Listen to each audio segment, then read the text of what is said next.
የመስቀሉ ይቅርታና እርቅ ትንቢተ ኢሳይያስ ምዕራፍ 53 ትንቢተ ኢሳይያስ ምዕራፍ 53 ሶፍት ኮፒ ሃርድ ኮፒ ያላችሁ በሙሉ አብራችሁኝ አንብቡ። ከቁጥር 1 ጀምሬ እስከ 6 ድረስ ብቻ አንብበን ጸልየን ትቀመጣላችሁ። የሰማነውን ነገር ማን አምነዋል? የእግዚአብሔርስ ክንድ ለማን ተገልጧል? በፊቱ እንደ ቡቃያ ከደረቅም መሬት እንደ ሳር አድጓል። መልክና ውበት የለውም፣ ባየነው ጊዜ እንወደው ዘንድ ደም ግባት የለውም። የተናቀ ከሰውም የተጠላ የሕመም ሰው ደዌን የሚያውቅ ነው።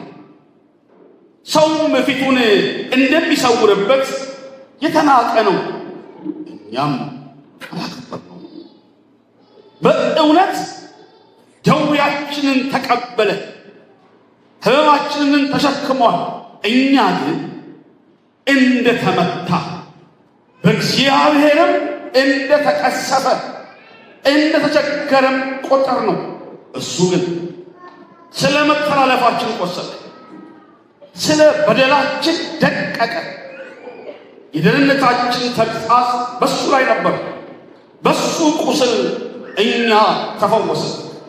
እኛ ሁላችን እንደ በጎች ተቅበዘበዝን፣ ጠፋን። ከእኛ እያንዳንዱ ወደ ገዛ መንገዱ አዘነበለ። እግዚአብሔር ግን የሁላችንን በደል በሱ ላይ አኖረ። ዘላለማዊ አባት እግዚአብሔር ሆይ እናመሰግናለን። ይሄ ደስ የሚል ማለዳ ነው። ቃልህን ለመስማት አንተን ለማምለክ ያገኘነው ትልቅ ዕድል ነው። ይሄን ዕድል አግኝተናል። ዛሬ ልንሰግድልህ መተናል። ድምፅህን ልንሰማ መተናል። እኔንና ወንድሞቼን እህቶቼን ሁላችንንም አግዘን ድምፅህንም ደግሞ አሰማን። እናከብረሃለን። አሜን።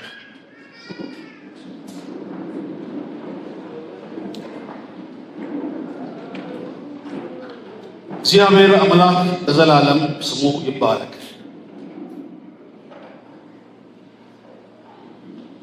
ዛሬ የማቀርብላችሁን መልእክት ከሰማችሁኝ በኋላ ኦልሞስት 4 ነገር በደንብ ትገነዘባላችሁ ብዬ አስባለሁ።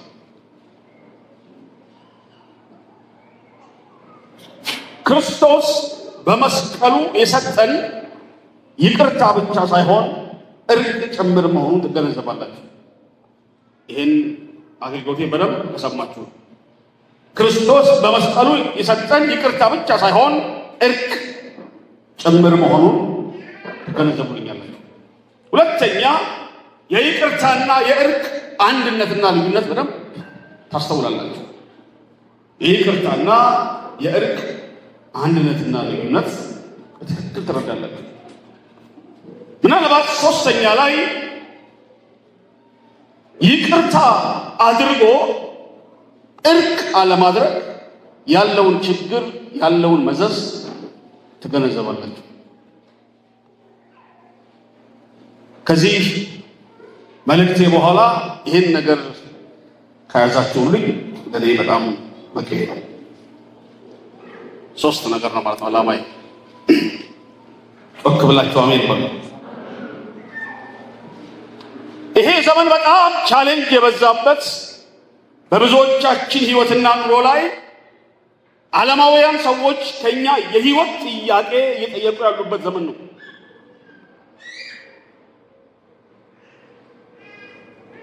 እስቲ ዝም ብዬ ጥያቄ ላንሳ። ይቅርታና እርቅ ምንድን ነው? ይቅርታ ሲባልስ ምን ማለት ነው? እርቅስ ምንድን ነው? ሰው እንዴት ነው ይቅርታ አድርጎ እርቅ ማድረግ የማይችለው?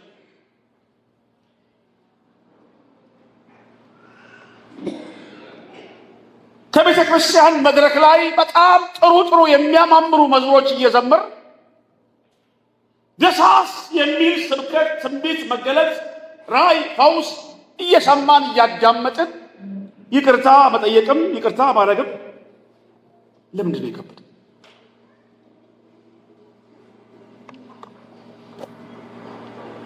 ይቅርታ ለመስጠትም ለመቀበልም ዝግጁ ባለመሆናችን ምክንያት በሰፈር ሽማግሌ፣ በፍርድ ቤት ዳኞች፣ በተለያየ ቦታ ላይ የክርስቲያኖች ጉዳይ የሀገር ሽማግሌዎች ይዘውት ይዳኙ ነው።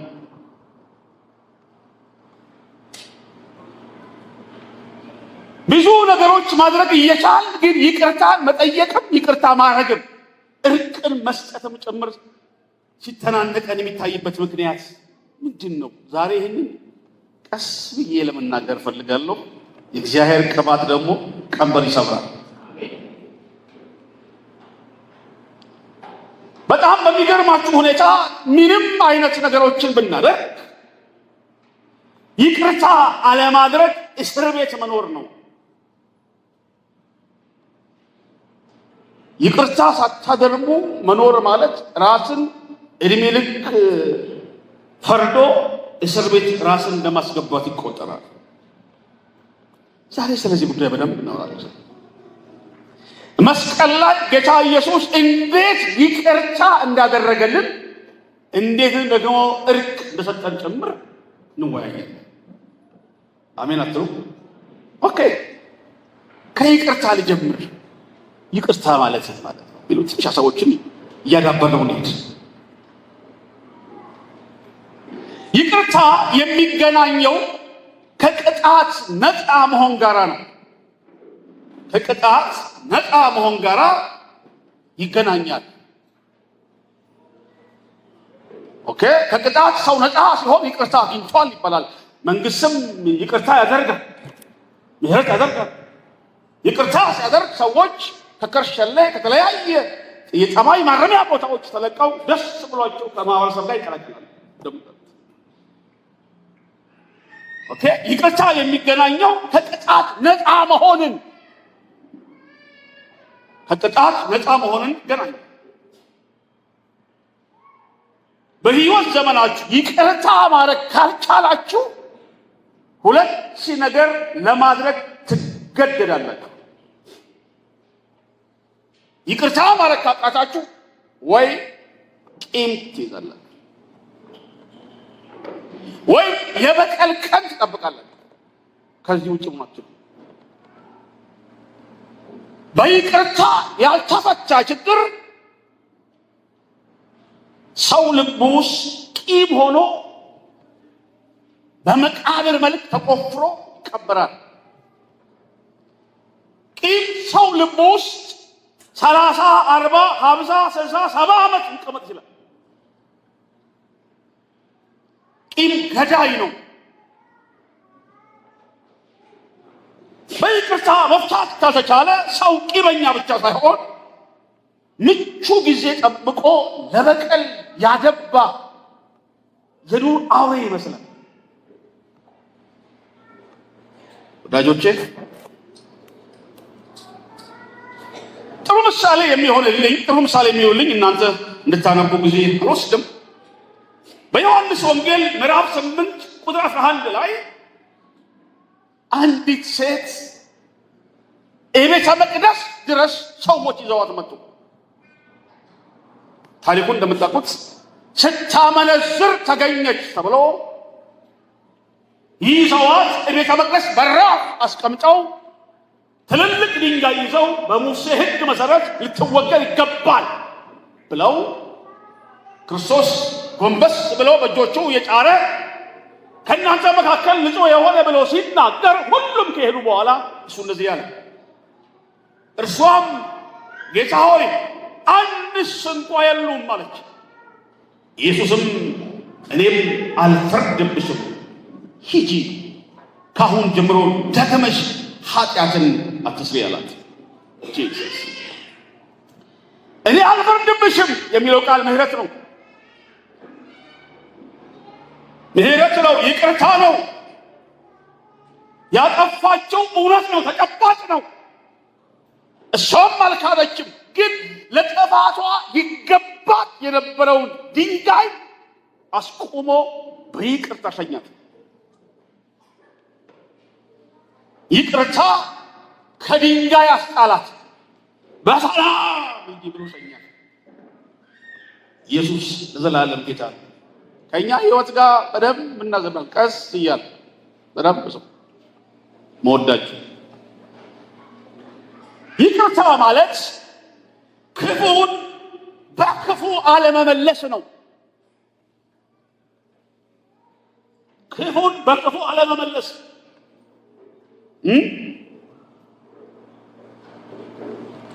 ክፉን በክፉ አለመመለስ ነው ይቅርታ። ሮሜ 12 ቁጥር 17 ላይ እንዲህ ይላል፣ ለማንም ሰው ስለ ክፉ ፋንታ ክፉ አትመልሱ ይላል። በሰው ሁሉ ፊት መልካም የሆነውን አስቡ ይላል ጳውሎስ ሲመክረን። ክፉን በክፉ ማሸነፍ አይቻልም። ሶስት ጮክ ብለን ክፉን በክፉ ማሸነፍ አይቻልም ብለን ጮክ ብለን ይገሙት። ክፉን በክፉ ማሸነፍ አይቻልም። ክፉን በክፉ ማሸነፍ አይቻልም። ይሄ ወርቃማ የወንጌል እውነት ነው።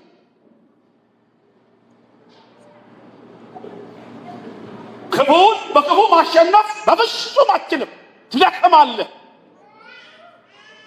እንዳውም ክፉን በክፉ ለማሸነፍ ሞከርክ ማለት ተሸናፊ ሆናል ማለት ነው። መሸነፍ ሮሜ 12 ቁጥር 21 ላይ ክፉን በመልካም አሸንፍ እንጂ በክፉ አትሸነፍ ይላል። ይሄ መቼም ስጋዊ ለሆነ ክርስቲያን ላላደገ ሰው ማለት ይሄ በጣም ከባድ ነገር ነው። እንሰሙኝ ይፈልጋል።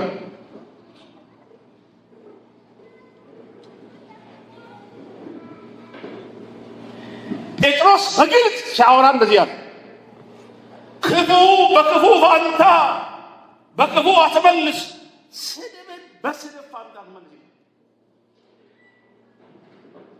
በዚህ ፋንታ ባርኩ እንጂ። ጂሰስ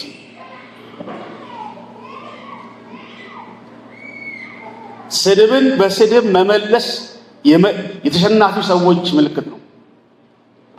ኩርፊያን በኩርፊያ፣ ስድብን በስድብ ይህ ክርስትና ነው።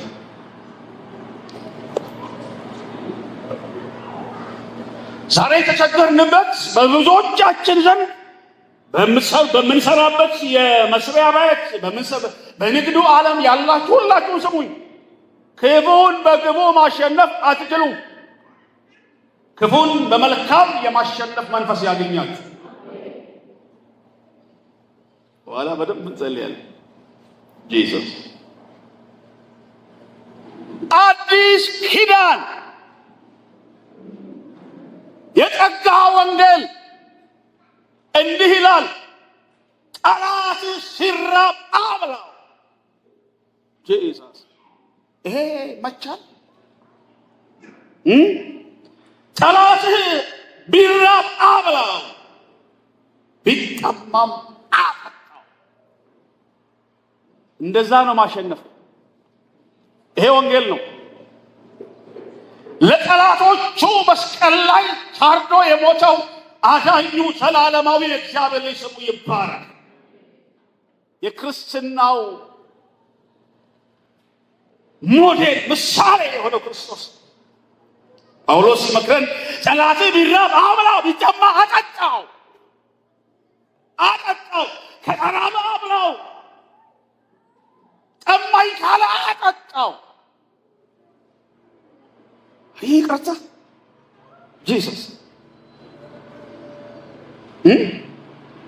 ክፉን በክፉ ፋንታ እንዴት እንደሚያስጠላ! አንድ ጎዳጄ ምን አለኝ፣ ይሄ የአህያ ፍቅር ነው አለኝ። አህዮች አንደኛው አህያ አንደኛውን እዚህ ጋር ሲያክለት እንደዛ ነው የሚደረገው። ያኛው አህያ ደግሞ ያኛውን ያካል ሲያክልት አክለታል። ማካከል ሲያቆም ታቆማል። ይሄ አጋንንታዊ ነው። ይሄ ከሰማይ አልመጣም፣ ሰማያዊም አይደለም። እኔ የማውቀው ወንጌል ኢየሱስ ለጠላቶቹ መስቀል ላይ ሞተ።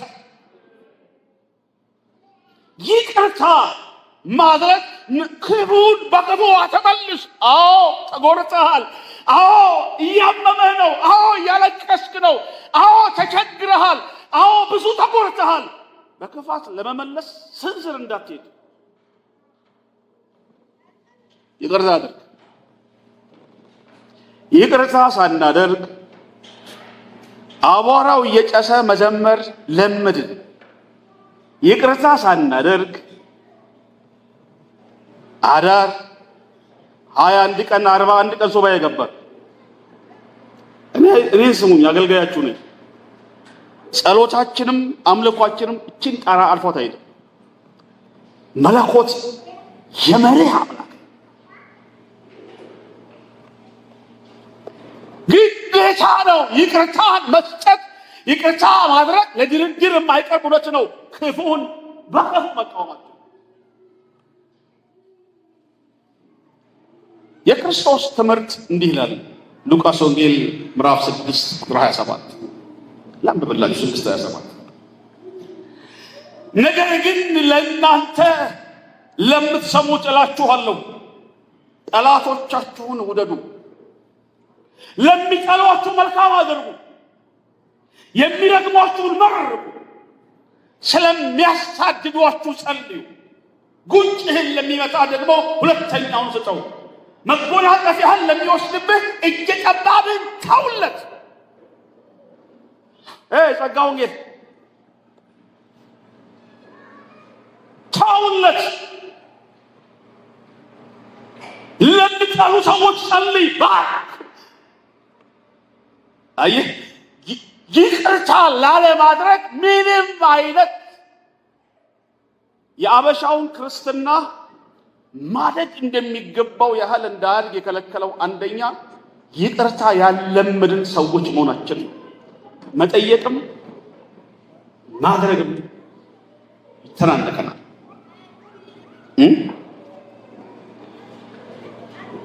ለሚመጣው ሰማያዊ ድባብና ሰማያዊ ጠል የእግዚአብሔር የበረከት ኃይል ጉባኤ ውስጥ ገብቶ እንዲያገኝ ከፈለግ የመጀመሪያ ምርጫ ልብህን ንጹህ አድርግ።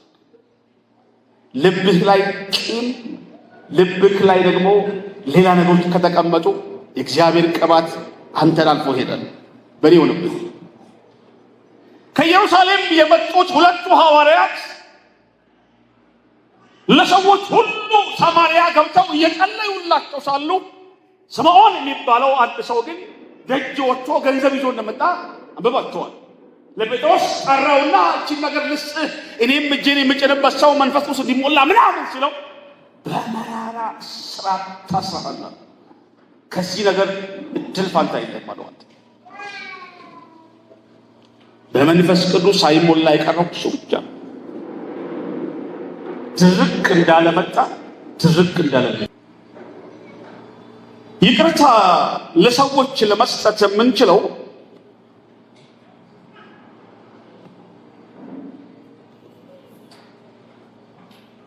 እግዚአብሔር በመስቀል ላይ በክርስቶስ በኩል ምን ያህል ይቅር እንዳለ ሲገባን ብቻ ነው። ይሄን እያለቀስኩ እየጮኩ ባወራ ደስ ይለኝ።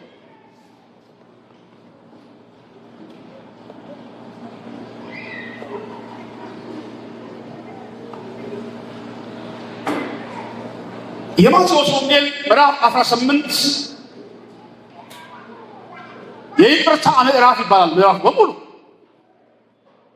ወንድምህ ቢበድል አንተና እሱ ሆናችሁ አውሩ ከተባለ በኋላ ወንድሜ ሲበድለኝ ስንት ጊዜ ይቅር ልበለው? 7 ጊዜ ነው ወይ 7 ጊዜ 70 ነው ወይ የሚለው ሐሳብ ከተነሳ በኋላ ኢየሱስ አንድ ምሳሌ ተናገረ። ስለዚህ መንግሥተ ሰማያት ባሮቹ ሊቆጣጠር የወደደን ንጉሥ ትመስላለች። መቆጣጠር በጀመረ ጊዜ እልፍ መክሊት ዕዳ ያለበት አንድ ሰው ወደ እሱ አመጡ። ስንት ዕዳ? ሲጮክ ብላችሁ ሲ እልፍ በሉስ። ጮክ ብላ በደምብ ስንት አልኩኝ? እልፍ ምን አለበት? እልፍ መክሊት ዕዳ። አንድ የላብራ ጆሮስ እልፍ መክሊት ዕዳ ያለበት አንድ መጋቢ።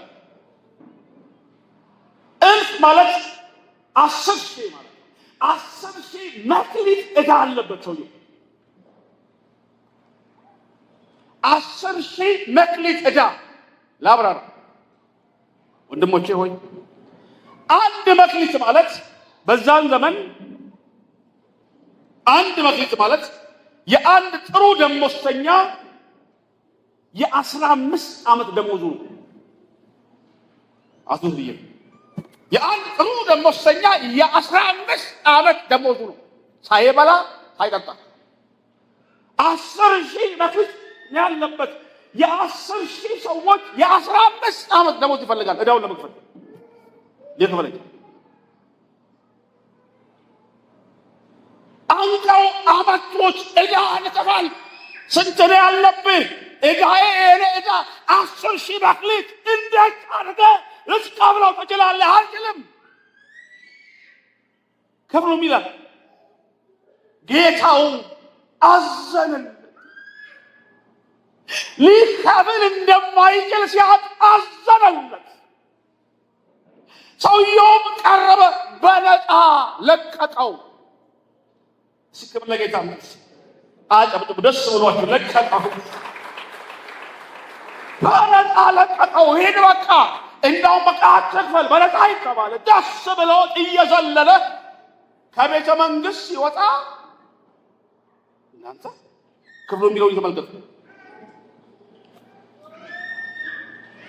ቁጥር 28 ላይ ነገር ግን ያ ባሪያ ወጥቶ ከባልንጀሮቹ ባሮች 100 ዲናር፣ በጣም ትንሽ ብር፣ አንድ ዲናር የአንድ ቀን ደሞዝ ነው።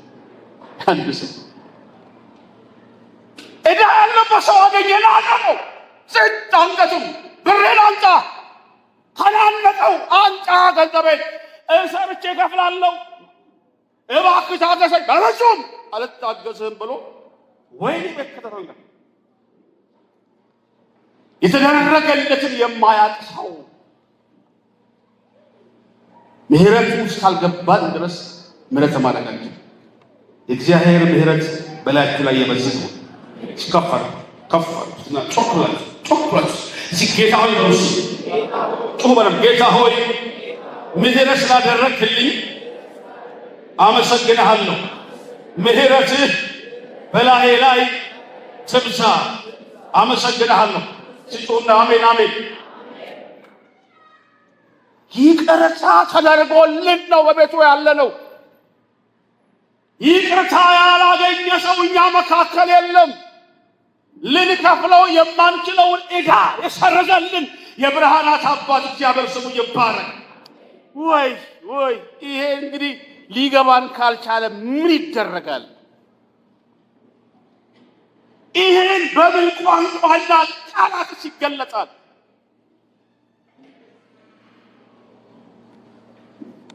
የሥራዬ ባልደረባ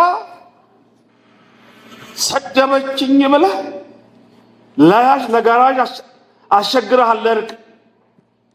እንደገና ደግሞ እግዚአብሔር ቤት መጥተን እጃችን አስረን አቤት ምሕረቱ። ኧረ ይሄ ያሰኛል። ኖ ጎረቤት፣ ሰፈር፣ መንደር ላይ ለይቅርታ አስቸግረን እንዴት ነው የሚኖረው? ምሕረት ያደረገልን አምላክ ይባረክ። ሲጎነቱ ያደረገልን ያለው ሰው ያዙና ምሕረት አድርጎልኝ ሲበሉ ጮክ በረበሉ ምሕረት አድርጎልኝ ድገሙት። ምሕረት አድርጎልኝ ነው። ድገሙት። ምሕረት አድርጎልኝ ነው። እስቲ ምሕረት ያገኘ ሰው አለ እዚህ ቤት? ለአምላክ ያጨብጭብ። እሺ የአምላክ ያጨብጭብ። ምህረት ምህረት ምህረት ምህረት ምህረት ምህረት ምህረት ምህረት ምህረት ምህረት ምህረት ምህረት ምህረት የሰራዊት ጌታ እግዚአብሔር ስሙ ይባረክ።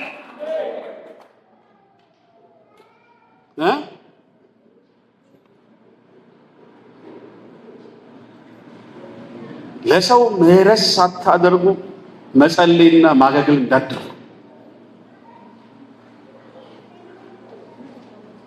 ቸርች መምጣትን አትድፈሩ። አስቀድመህ ከወንድም ጋር ታረቅ። ወንድም አለ። ይቅርታ በጣም አስፈላጊ ጉዳይ ነው። ኢየሱስ መስቀል ላይ ሲወጣ እንዲህ አለ፣ ሁሉም እያዩት ንጹሕ ነው ይሉታል። የሮማው ወታደር ደሙ ሲጠባጠብ እያየ ይህ ሰው በእውነት ንጹሕ ነበር ይላል። ደሙን እየዘራ እንዲህ አለ፣ አባት ሆይ አባት ሆይ የሚያደርጉትን አያውቁምና ይቅር በላቸው። ለገዳዮቼ ምሕረት ይደረግላቸው። በዚህ ዙሪያ ሁሉ ቆመው እንደ ድራማ እንደ ትዕይንት እያዩ ላሉ ሰዎች ምሕረት ይደረግላቸው።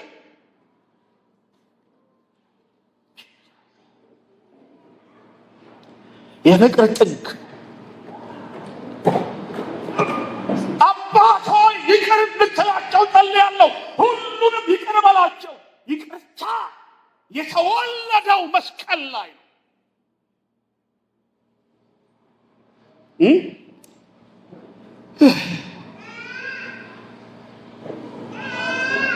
ክብር ትፈልጋላችሁ? ክብር ትፈልጊያለሽ? እግዚአብሔር ቤትሽ እንዲጎበኝ።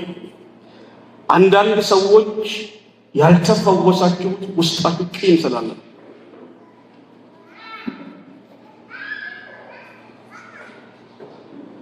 አንዳንድ ሰዎች የእግዚአብሔር ምሕረት ወደ ሕይወታችን ያልመጣበት ምክንያት ይሁን ያልተፈታ ነገር ስላለ። የእግዚአብሔር ቤት ነው። ሰዎችን ልቀቋቸው። ይሄ በስልክ በተለያየ ጉዳዮች ላይ ሰዎች ፈታ። የእግዚአብሔር ምሕረት ያገኛል። ጆሽፋ አሁን እናውጭ የእግዚአብሔር ምሕረት ነው። ቶክራስ ድገሙት። ኦኬ ምሕረት ቅጣት እንዳይገኝ ለሰው የሚሰጥ ነው ብያለሁ። እርቅስ ምንድን ነው? ይለያል። እርቅ እሱን በብሏል። እርቅስ ምንድን ነው?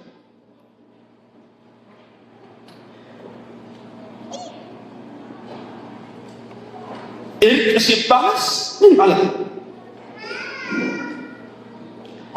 እርቅ ማለት ከተጣሉት ሰው ጋራ ተመልሶ ወዳጅ መሆን ማለት ነው። አይገርምም? ግንኙነትን ከቆመበት መቀጠል ማለት ነው። እርቅ ማለት የተበላሸን ግንኙነት እንደገና መጠገን። እርቅ ነገሮችን እንደገና ማደስ ማለት ነው። ከይቅርታ በኋላ እርቅ መከተል አለበት። ብዙ ሰዎች ይቅርታ ያደርጉና ግን ከእንግዲህ ወዲህ ከአንተ ጋር የምንገናኘው በገደብ ነው፣ ከዚህ እንዳትተርፍ ያረከኝ ነገር ቅርታ አድርጌልሃለሁ ናቲ። ሻይ ቡና አይደለም እናጠጣ፣ ካፌ እንቀመጥም አንጫወትም። ቀድመን እኮ በጣም ቤስት ነበር። በቀን 2-3 እኔ ጋር ይደውል ነበር። እንዳትደውል ፍርሃት ያዝ፣ ቅርታ አድርጌልሃለሁ። እሱ እዚህ ጥግ እኔ እዛ ጥግ ተቀምጠን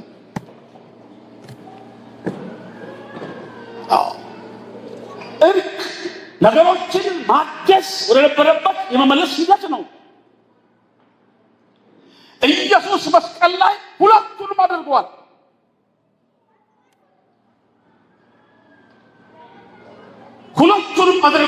ኢየሱስ መስቀል ላይ ይቅርታ ብቻ ሳይሆን እርቅ። እንደ አባትና እንደ ልጅ ከእሱ ጋር ተገናኘን። አሜን። ይቅርታ ብቻ አደረገን። ጉያው አስገብቶ አቀፈን፣ የራሱ አደረገን። ሲጩሁና ምን በሉት። እርቅ ይገባል ወይስ አይገባም? እርቅ ሲጎን ለጎን ተያዙና እርቅ አድርገሃል ብሎልኝ ባካችሁ እስቲ ድገሙልኝ። እርቅ አድርገሃል? እርቅ አድርገሃል? ለምን እርቅ አድርገሃል? ትድረስብኝ አልደርስብህም፣ መስመርህን ጠብቅ፣ መስመርሽን ጠብቂ ተባብለው ላላላላላ የእግዚአብሔር ደመናና እሳት ወደ ቤት እየመጣ ዛሬ ይጀምራል። የሚያምን አለ ከኔ ጋር እንቅፍ ቢያደርግልኝ የሚያምን ዛሬ ቅባት ይጀምራል። ዛሬ ፈውስ ይጀምራል። ዛሬ ኃይል ይጀምራል። ውስጣችን ይጠራል። ዛሬ ኃይል ይጀምራል። ወዳጆቼ እርቅ አለመፈጸም የመጨረሻው ዘመን ምልክት ነው። ሁለተኛ ጢሞቴዎስ መጽሐፍ ምዕራፍ 3 ቁጥር 1 ላምብላችሁ። ነገር ግን በመጨረሻው ቀን የሚያስጨንቅ ዘመን እንዲመጣ ይሄንን እወቅ ይላል ጳውሎስ። ምን? ሰዎች ራሳቸውን የሚወዱ ይሆናሉ፣ ገንዘብን የሚወዱ፣ ትምክተኞች፣ ትዕቢተኞች፣ ተሳዳቢዎች፣ ለወላጆቻቸው የማይታዘዙ፣ የማያመሰግኑ፣ ቅድስና የሌላቸው፣ ፍቅር የሌላቸው፣ እርቅ የማይሰሙ ላይ ቦለሩ። እርቅ የማይሰሙ ብዙ ጴንጤ እርቅ መስማት እምቢ ያለበት ምክንያት የመጨረሻ ዘመን ምልክትም ስለሆነ ሐሜተኞች፣ ራሳቸውን የማይገሉ ጨካኞች፣ መልካም የሆነውን የማይወዱ። እግዚአብሔር ታማኝ አምላክ ነው። አሜን አትሉ? እስቲ ላልኩት ነገር ከመጽሐፍ ቅዱስ አንድ ሰው ላንሳ ምሳሌ፣ እሱ ላይ ከዛ በደንብ ሐሳቤን አብራራለሁ። አቤሴሎም ስለሚባል ወንድማችን እናስብ። አቤሴሎም ቆንጆ ወንዳ ወንድ አቤሴሎም ከዳዊት ልጆች መካከል እንደ አቤሴሎም ቆንጆ ወንድ የለም። መጽሐፉ እንዲህ በዓመት አንዴ ጸጉሩ ይቆረጣል ይላል። ውበቱ ሲናገር ቆንጆ ነው፣ መልካም ወንድ ነው ይባላል አቤሴሎም። እና ልክ እንደሱ ቆንጆ የሆነች ሴት አለች፣ የአባት የእናት ልጅ። ስሟ ትዕማር ይባላል። ቆንጆ ወጣት ሴት ናት፣ እንደ ወንድሟ እሷም ቆንጆ ናት። ግን ዳዊት ቤት በነበረው የእግዚአብሔር የቁጣ ምክንያት የዳዊት የመጀመሪያ ልጅ፣ የዳዊት የበኩር ልጅ አምኖን ይባላል። የዳዊት የመጀመሪያ ልጅ ነው፣ ስሙ አምኖን ይባላል። አምኖን የዳዊት የመጀመሪያ ልጅ ያዘ፣ ትዕማር ጋር ገባ። ትዕማር ጋር ገብቶ የገዛ እህቱን ደፈረ። ይሄ ዳዊት ቤት ውስጥ አንገት ሰባሪ ነው። በጣም ቀስ ብዬ ለማለት ታሪክ ስለምታውቁት ግን ከኛ ህይወት ጋር እናዛምነዋል። የአባቱ ልጅ ናት።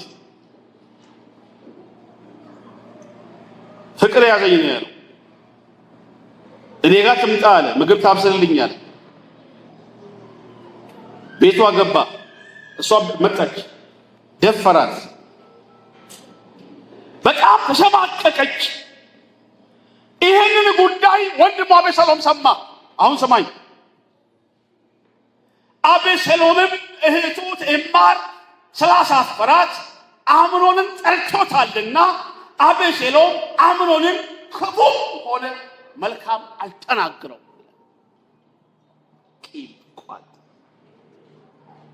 መልካምም እህቴን ለምን ያደረግካትም አላለም። ለምን እንዲህ ያደረግክም አላለም። ዝም አለ። ነገሩን በይቅርታ አልፈታም። ልቡ ውስጥ ጉድጓድ ቆፍሮ ቂም ቋጥሮ አስቀመጠ። ይቅርታ ማድረግ ስላልቻለ ቂም ያዘ። የመጀመሪያ ስቴፕ። ሁለተኛ ላይ ሁሌ ቂም ምቹ ጊዜ ይጠብቃል። የእግዚአብሔር ቃል ሲናገር አቤሴሎምም ይላል አንተ እምቢ ካልክ አለው ዳዊትን። ሁለተኛ ሳሙኤል ምዕራፍ 13 ቁጥር 26 አንተ እምቢ ካልክ ወንድሜ አምኖን ከኛ ጋር እንዲሄድ እለምንሃለሁ አለ። ንጉሡ ከአንተ ጋር ለመሄድ ያላለው አቤሴሎምም የግድ አለው። አምኖንና የንጉሡ ልጆች ሁሉ ከሱ ጋር ሄዱ። በግ ሸልቻለሁ፣ ዛሬ እኔ ቤት ግብዣ ነው፣ እንብላ እንጠጣ፣ የንጉሥ ልጆች እኔ ቤት ይምጡ፣ ዛሬ እኔ ቤት ድግስ ነው፣ ፓርቲ ነው፣ ግብዣ ነው። ከሁለት ዓመት በኋላ የሰማችሁ ሁለት እኔ ቤት ነው ዛሬ የሚበላው የሚጠጣው ብሎ ጠራ። ሁሉም ልጆች ተሰብስበው ሄዱ። አምኖንም ሁለት ዓመት ስላለፈ ያደረገው ድርጊት ተረስቷል ብሎ ሊበላና ሊጠጣ እሱም እዛ ተገኘ። ወዳጆቼ አምኖን እየጠጣ ሲዝናና አቤሴሎም አስገደለው። ለእህቱም ተበቅሎ ገደለው። ሰማይ ኢየሩሳሌምን ለቆ ጌሾን ወደምትባል ወደ እናቱ ሀገር ጠፍቶ ሄደ። አባቱ ስለፈራ ዳዊት በጣም ተሰባበረ። 3 ዓመት አለፈ። ግብን 3 ዓመት አቤሴሎም ይቅርታም አላገኘም፣ እርቅም አላገኘም። 3 ዓመት ሌላ ሀገር መኖር ጀመረ። ላለፉት 3 ዓመታት ዳዊት ሲያለቅስ ከረመ። አምኖን ሞተ፣ ተቀበረ። አቤሴሎም በሀገር የለም። የሚገርማችሁ ነገር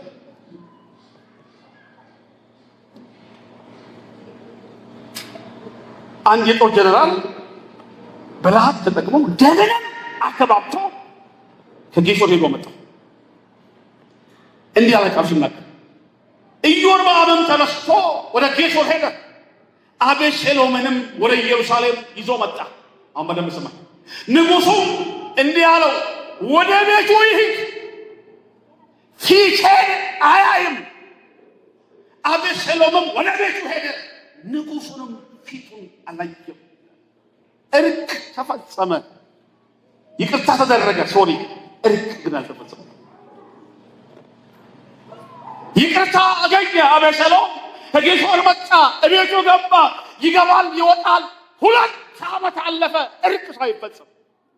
ከአባቱ ጋር አይጫወትም፣ ከአባቱ ጋር አይነጋገርም፣ አባቱ ጋር እየገባ አይተሻሸውም፣ የአባቱን ፀጉር አያሻሽም፣ አይገናኙም።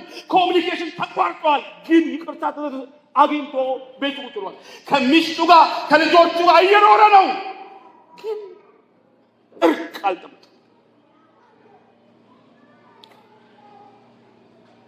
አቤሴሎም እንዲህ አይነት ሙሉ ከበደው። ቤተ መንግስት ሳይገባ አባቱን ሳያይ ላደረገው ነገር ምሕረት አግኝቷል። ምሕረት ብቻውን በቂ ነው። እንደገና የአባትና የልጅ ህብረት መመለስ አለበት፣ መታደስ አለበት፣ መቀየር አለበት። ከጌሾር ያመጣውን የጦር ጀነራል ደጋግሞ ጠራው። ና ቤቴ እፈልግሃለሁ ይለዋል። ያም አልመጣም። ድጋሚ ሰው ላከና እባክህ እኔና እባክህ ከጌሾር ለምን ያመጣኸኝ? የአባቴን መልክ ፊት ካላየሁ ይላል። አቤሴሎምም በኢየሩሳሌም 2 ዓመት ሙሉ የንጉሡን ፊት ሳያይ ተቀመጠ። አቤሴሎምም ወደ ንጉሥ ይልከው ዘንድ ኢዮአብን ላከ። ወደ እሱም ሊመጣ ወደደም። 2ኛም ላከበት። ሊመጣ ወደደም፣ አልመጣም። ይህም እንደዚህ ሆኜ መኖር አልችልም ብሎ ችግር ፈጥሮ የጦር ጀነራል መጣ። ምን ነው አለው? እርቅ ፈጽምልኝ እባክህ። መጽሐፉ ሊላክ ይናገር። አቤሴሎምም ኢዮርብዓምን መልሶ ከጌሾር ለምን አመጣኸኝ? በዚያ ተቀምጬ በሆን ይሻለኝ ነበር። ወደ ንጉሥ ልክሰን ወደ እኔ ጠራሁ። አሁንም ንጉሡን ፊት ልይ፣ ኃጢአት ቢሆንብኝ ከፈለገ ይግደለኝ፣ ፊቱ አቅርበኝ፣ የአባቴን ፊት ልመለከተው። በይቅርታ ብቻ መኖር አልፈልግም። የአባቴ ጠረኑ ናፍቆኛል። የአባቴ ሽታው ናፍቆኛል። አባቴ ሲያሻሸኝ ናፈቀኝ። እየበላው እየጠጣው መኖር አልችልም። የአባቴን ፊት ፈልጋለሁ አለ።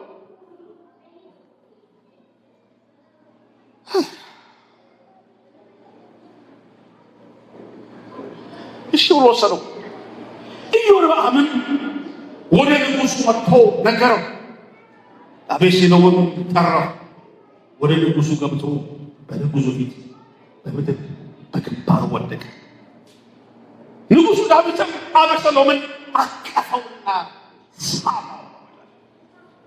እርቅ የአባቱን ጠረን ከ5 ዓመት ቆይታ በኋላ አሸተተ።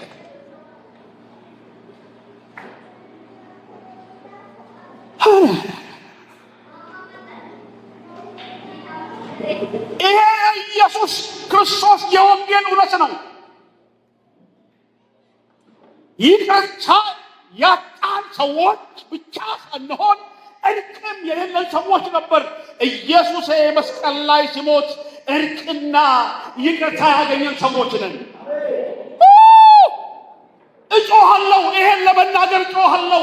እግዚአብሔር በአንድያ ልጁ ሞት ምክንያት የታረቀን ሰዎች፣ እግዚአብሔር በአንድያ ልጁ ሞት ምክንያት ከእኛን እርቅ የፈጠረ እግዚአብሔር የእኛ አባት እኛ ልጆች የሆንበት ከፊቱ ጋር የምንተሻሽበት ይሄንን መንፈስ ያመጣልን የኢየሱስ ደም ነው። ኦይ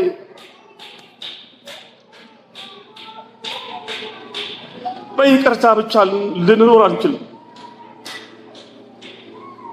ይቅርታ የባለፈው ኃጢአት መሻር ነው፣ ጥሩ ነው።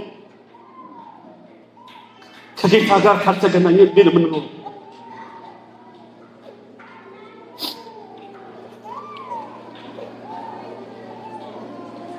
እንደዚህ ሆኖ መኖር እንዴት ያስጠላል!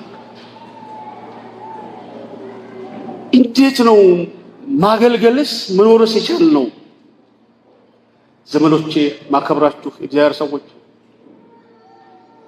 እዚህ ጉባኤ ውስጥ ብዙ ልምድ ያላችሁ ወንድሞች እህቶች እንዳላችሁ አውቃለሁ።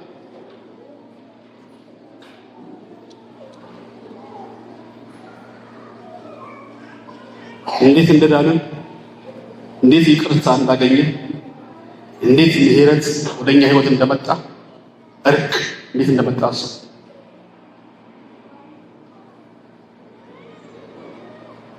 ሲጮህና ይብሩስ ከፍ ጮክ ጋይዛውስ እግዚአብሔር ሆይ ብሩስ ምሕረት ስላደረግልኝ ስለማርከኝ እንዲሁም ደግሞ እርቅ ከአባቴ ጋር እንዲፈጸም ምክንያት ስለሆንከኝ አመሰግንሃለሁ። ሲያጨብጭቡ ለጌታ ክብር አጨብጭቡ።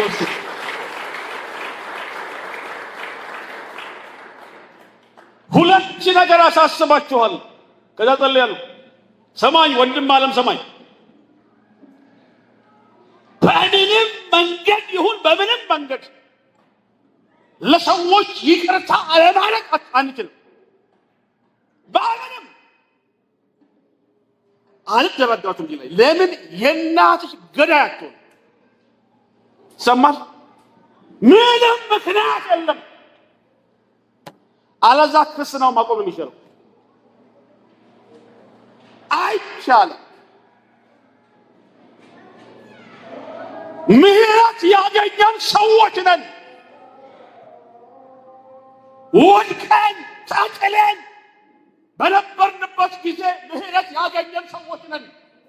የእግዚአብሔር ምሕረት ላያችን ላይ ይታያል። ሰማይ ምድር ያቀብናል። ልንደብቀው የማንችል ምሕረት ላያችን ላይ አለ። ኢየሱስ ለዘላለም ጌታ ነው። ትልቅ ምሕረት ላያችን ላይ አለ። አንዳንድ ጊዜ ደግሞ ምሕረት አድርገን እርቅ ለማድረግ አንፈልግም። ገደብ እናበጃለን። ክልከላ ከዚች ጋር ጀምሮ እንዳታልፍ እሱ በዛ እንደዚህ በዚህ አይነት ጨዋታ እንጫወታለን።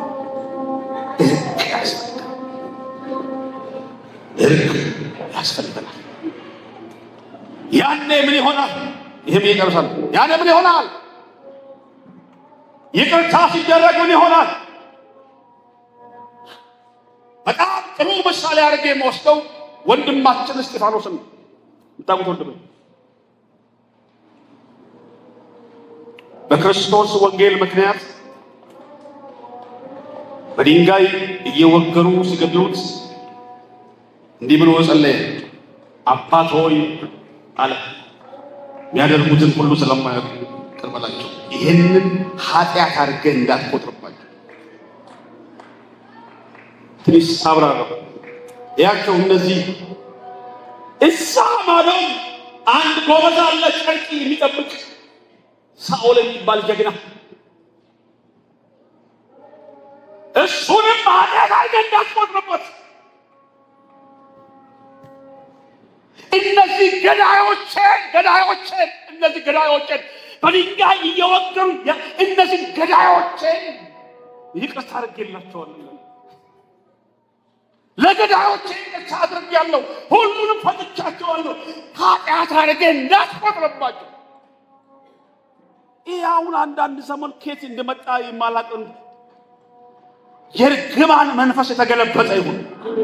ሲጮና ምን ብለው አሜን አሜን። አንድንም ሰው መርገምን እግዚአብሔር አይሰማም። ምናልባት ጅን ይሰማል አላውቅም። አትችሉ ማንንም ሰው መርገማችሁ፣ ገዳያችሁን እንኳ መርገማችሁ። እስጢፋኖስ ሲራገም አላውቅም። ለገዳዮቹ ምሕረት ጠይቃል። ባካቸው ኃጢአት አድርገህ አትቁጠር ሲል ጂሰስ ሰማያት ተከፈተ።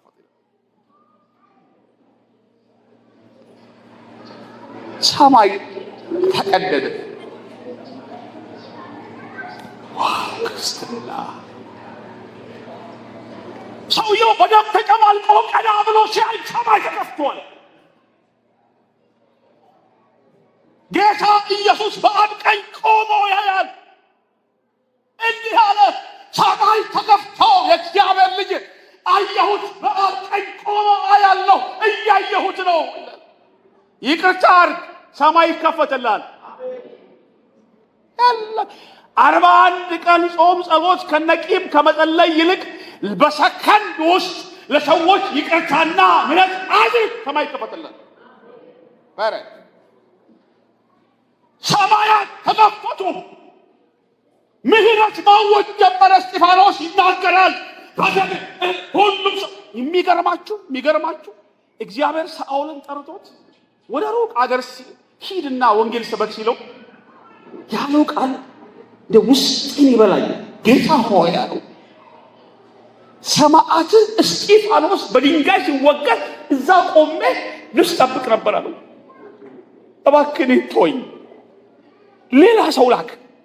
የእስጢፋኖስ ደም አሁን ድረስ ውስጤ ብቅ ይልብኛል ደሙ። እስጢፋኖስ እዛ ጋር ሲወገር እኔን ተወኝ፣ ሌላ ሰው ካለ ላክ፣ እኔ እጄ ላይ ደም አለ። እስጢፋኖስ ሲገደል እዛ ቆሜ እያየሁ ነበር። እኔን ተወኝ፣ ሌላ ሰው ፈልግ ነው። አንተ የደም ውጤት ነው።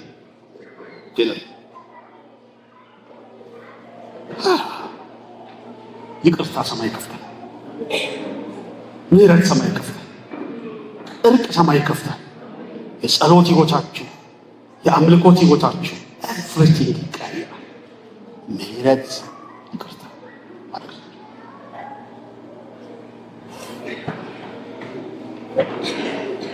አሜን አሜን አሜን። እግዚአብሔር የእኛን ሕይወት የሚሰራበት መንገድ ነው። እሱ የእኛን ሕይወት የሚሰራበት ዮሴፍ እናንተ ለክፉ አስባችሁ ሸጣችሁኝ ይላችኋል። ሳለቅስ ነበር፣ ስጮህ ነበር፣ እናንተ ክፉ አስባችሁ ሸጣችሁኝ፣ እግዚአብሔር ግን ለመልካም አደረገው። እግዚአብሔር ግን እኔ ዓለምን እንዳድን አድርጎታል። ዛሬ ከዚህ ቤት አንወጣም። ምህረታችን ላይ የእግዚአብሔር እጅ ትመጣለች። ኤቭሪቲንግ ይቀያየራል። ህይወታችሁ ይቀየራል። ኑሯችሁ ይቀየራል። ስራችሁ ይቀየራል። ቤታችሁ ይቀየራል። የእግዚአብሔር የምህረት ደጅ ያገኛችሁ። ጮክ ብላችሁ